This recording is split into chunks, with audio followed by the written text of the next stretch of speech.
ডাঙৰ বিপদত পৰিছে অসমৰ জনপ্ৰিয় অভিনেতা উদয়ন দুৱাৰা। হয় বন্ধু-বান্ধৱীসকল, নন্দিনী কাশ্যপৰ ঘটনাত অভিনেতা উদয়ন দুৱাৰাক গ্ৰেপ্তাৰৰ অপপ্ৰচাৰ চলাইছে কিছুমান দুষ্ট চক্ৰই। হয় বন্ধু-বান্ধৱীসকল, আৰক্ষীৰ থানাত অভিযোগ অভিনেতা গৰাকীৰ। উদয়নৰ বিৰুদ্ধে কোনে বিয়পাইছে এই ভুৱা খবৰ জানিলে আপুনিও আচৰিত হ'ব।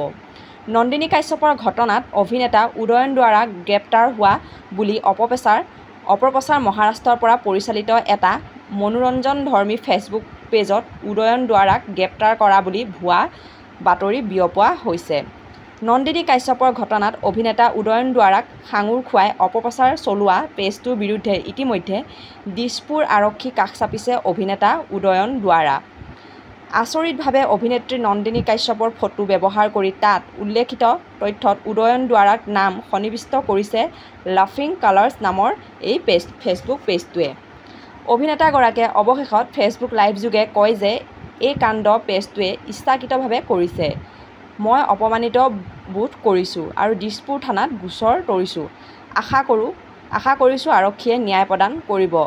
সঁচাকৈ খবৰটো শুনি খুবেই দুখ লাগিছে। এনেকুৱা ভুৱা অপপ্ৰচাৰ চলাব আচলতে নালাগে আৰু দোষীয়ে যেন উচিত শাস্তি পায় তাকে